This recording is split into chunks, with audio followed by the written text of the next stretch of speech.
This show is sponsored by Audible. Fans of It Matters can get a 30-day free trial of Audible Premium Plus. Stay tuned for details.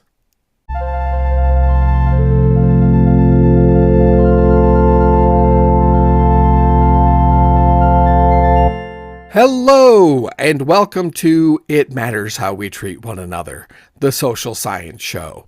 I'm your host, Matthew David Vasco. I'm genuinely glad you're here today. Thanks for joining me. If you have subscribed to this show on YouTube or your favorite podcasting platform, then thank you. We are grateful for each and every one of our subscribers. We are also thankful for our patrons on Patreon. Your support helps to make this episode possible. This episode, I'll be focusing on moving ourselves from a sense of overwhelm with all that's happening in the world to taking action to create positive change where we can. But first, our inspiring news. If inspiring things are happening in your neck of the woods, then please send us a direct message on one of our social media accounts and let us know. You can find us by our show name on Facebook, Instagram, X, and Blue Sky. This time, our inspiring news comes from one of our friends on our Facebook page, writer, composer, and musician Paul Wilkins. Paul recently shared his uplifting song, Love, Joy, and Delight with us, and it really fits the theme of this episode. The song is about how we can be filled with a sense of love, joy, and delight when we remember to treat each other well and prioritize the things in life that truly matter. Here is an excerpt from the song.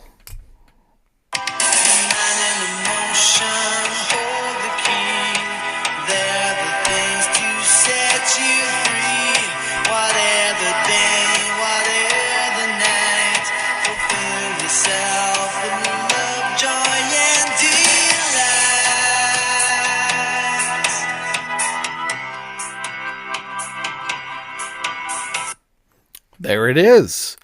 An excerpt from Love, Joy, and Delight by Paul Wilkins. He also has a Christmas song that I really like called Christmas Time. You can find Paul Wilkins's music on Apple Music and Amazon Music. Again, if you know of inspiring things happening in your area, then please DM us on our socials and let us know. Thanks. Up next is our feature segment. But first, this show is sponsored by Audible. You probably already know that Audible is an outstanding source for audiobooks. But did you know that Audible is also an amazing resource for guided wellness? It's true, and fans of our show can get a free month of Audible Premium Plus just by clicking the link in our episode description or by visiting the podcast page at MatthewVasco.com. Again, that's a free month of Audible Premium Plus by clicking the link on our episode description or by visiting MatthewVasco.com and clicking podcast. And now, our feature segment.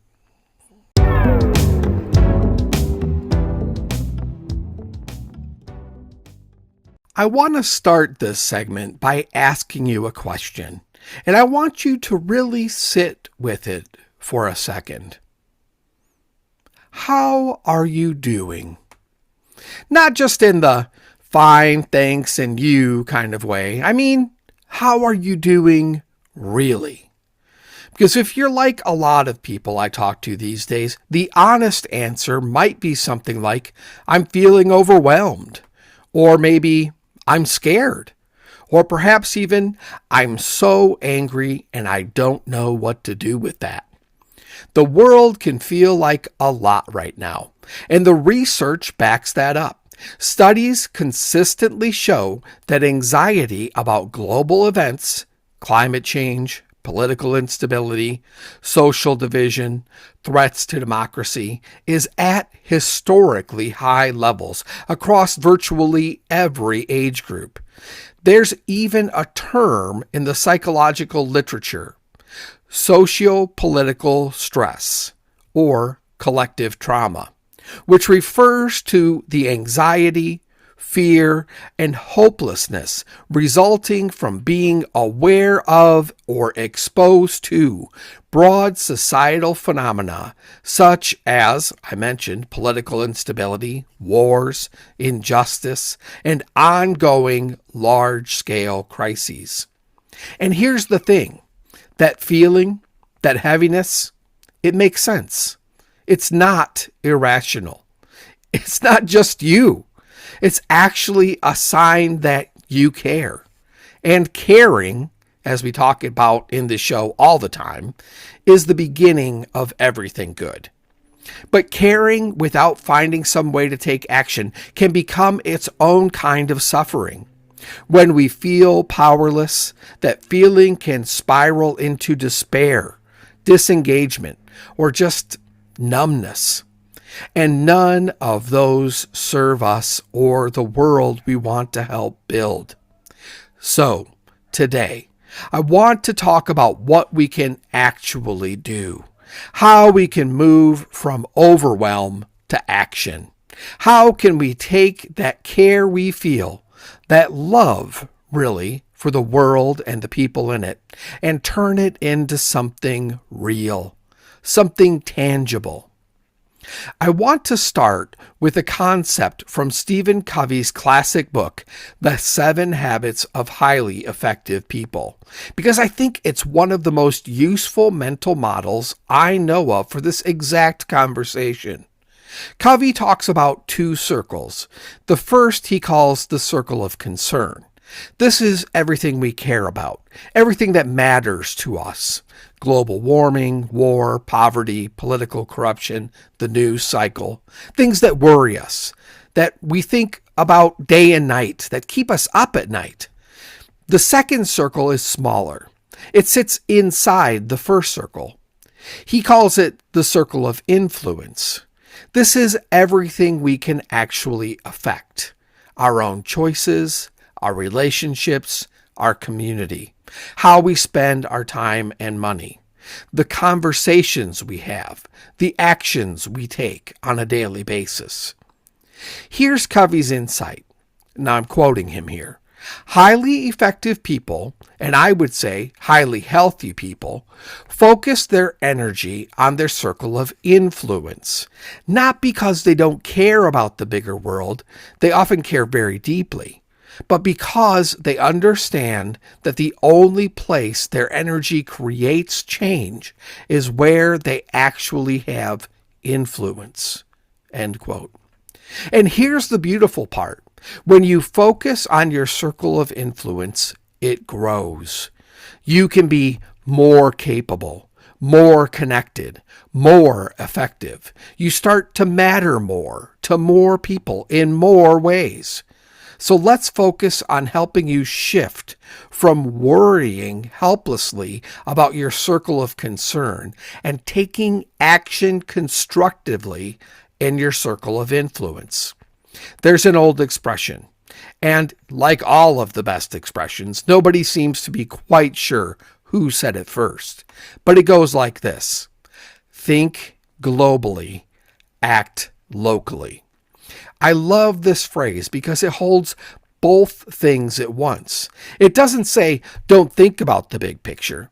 It doesn't say, stop caring about the world. It says, hold those big concerns in your mind and in your heart, but then bring your energy down to the ground beneath your feet, to your city, to your community, to your neighborhood.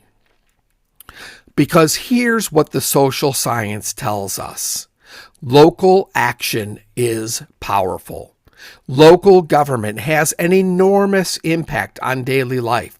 Schools, housing, public safety, parks, libraries, zoning, local businesses. And yet, local elections consistently have the lowest voter turnout. The people who show up for the local city council meetings, who run the school boards, and who attend the town halls, they have a disproportionate influence precisely because so few people show up.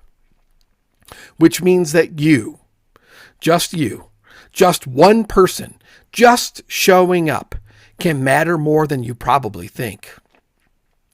So, let me give you some real, concrete ways to take action locally. Not a list of 10 things that sound exhausting, just a few meaningful places to start. First, get involved in local government. I know, that sounds daunting, but it doesn't have to mean running for office, though that's always an option. It can be as simple as attending one city council meeting, or signing up for your neighborhood council, or showing up at a school board meeting on an issue that matters to you. These spaces are almost always open to the public, and the people who attend them genuinely shape what happens in your community. Second, volunteer locally. This one sounds simple, but don't underestimate it. Food banks, homeless shelters, animal rescues, community gardens, youth mentoring programs, literacy programs, senior centers. Every one of these organizations is running on the goodwill and time people just like you give to it. And here's something the research consistently shows. Volunteering is good for you. Studies link regular volunteering to reduce depression and anxiety, better physical health, and a stronger sense of purpose and meaning. When we help others, we help ourselves. We've covered this on earlier episodes, and it remains true. Visit idealist.org to discover volunteer opportunities near you. That's idealist.org. I've had positive experiences through that website before myself and can personally recommend it. Just keep searching till you find the volunteer opportunity that's right for you. Third, support local businesses. Every dollar you spend at a local business stays in your community at a much higher rate than a dollar spent at a big box store or a national chain. Local businesses support local jobs, sponsor local events, and donate to local causes. Shopping locally is a form of community investment, and it's one that most of us can do without dramatically changing our lives. Fourth, have conversations. Talk to your neighbors, not just the ones who already agree with you. Get to know the people on your street, the families at your kids' school, the regulars at your coffee shop. Community starts with connection, and connection starts with showing up and being present. In a world that increasingly pushes us towards screens and away from each other, simply being present with the people around you is becoming a radical act. Fifth, vote. In every election, not just the big ones, the local ones, the off-year ones, the school board elections, the water board elections, the ballot measure elections. These races are often decided by just a few hundred votes. Your vote counts here in ways that's genuinely different from a national election. Now, I want to talk to you about something that might feel like it lives more in the circle of concern than the circle of influence, but actually it lives squarely in your circle of influence, and that's contacting your elected representatives. I know. Some of you just thought, what's the point? They don't listen anyway. I hear that. I really do.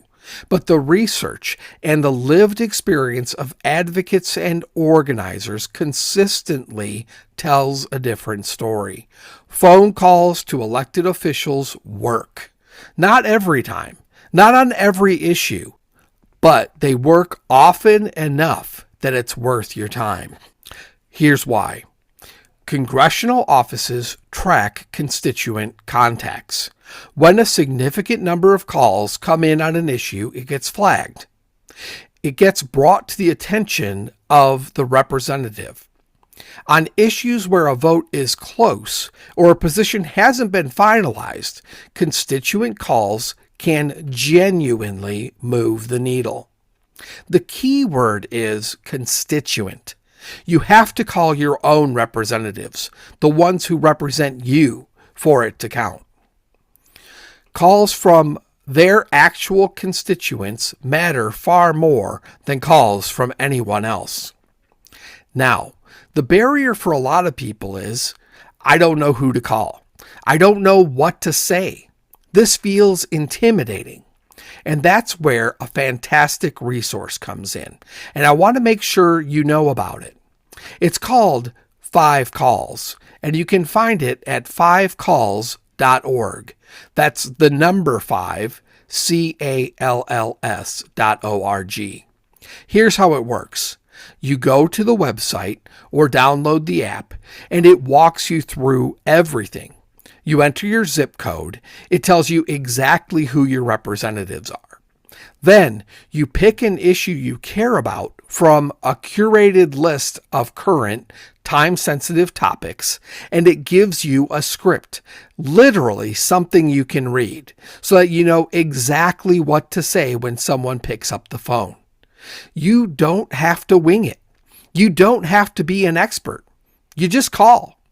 The goal is 5 calls. That's where the name comes from. 5 calls per week to your representatives on issues that matter to you. It takes less time than you'd think, and those calls add up. The creators of 5calls.org even say that you can make 5 calls in 5 minutes with the help of their application. So give it a try. So where does this leave us? I think it leaves us here.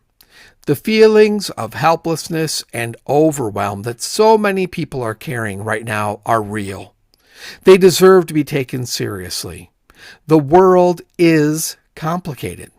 Things are difficult. Your worry is not irrational. But helplessness is not the only option. Despair is not the only response to difficulty. Stephen Covey's circles remind us that we have more influence than we often feel. The wisdom in think globally, act locally reminds us that change doesn't only happen at the top. It happens in neighborhoods, in city halls, in food banks, in school board meetings, and in phone calls to representatives. You don't have to do everything. You don't have to fix the whole world, but you can do something. And something real, concrete, connected something is so much better for your soul than helplessly scrolling and anxiously worrying. And here's what I'll leave you with today. Just a question to sit with.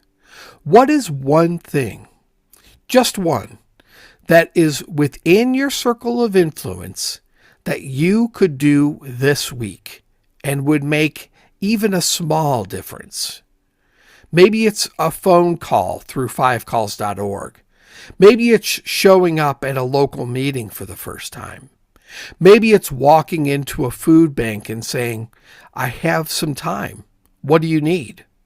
Maybe it's just introducing yourself to a neighbor you've never met. Whatever it is, do it, because it matters. You matter. And how we treat one another and how we show up for each other in community, locally, personally, that matters too. It always matters.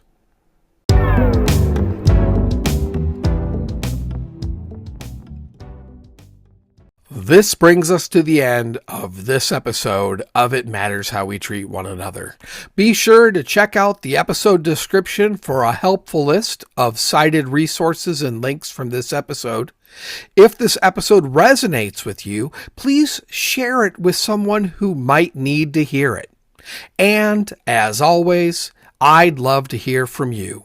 So please do feel free to reach out to us on one of our socials, and you can find us by our show name at the places I mentioned earlier in the episode.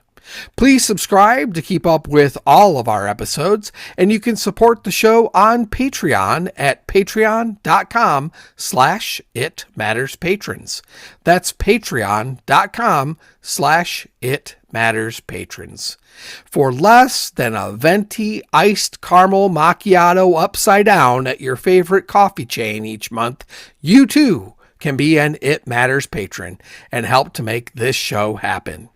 You can also support us by shopping our Etsy store at etsy.com/shop/itmattersmerch. There are links in the description. And now you can save 10% off merchandise at It Matters Merch by entering the code ITMatters10 at checkout. If you want to help reduce hunger around the globe, then please visit WFP.org and give to the World Food Program. That's WFP.org. They are not sponsors of the show. They're simply a cause we truly believe in, because combating hunger is so vitally important. Your quote of the week this week is one of my favorite quotes from lifelong activist Jane Goodall. Quote, "What you do makes a difference, and you have to decide what kind of difference you want to make." End quote. And remember, treat everyone with the core 4 values of kindness, respect, empathy, and compassion, and try for love and acceptance whenever possible, because after all, everyone needs love and acceptance.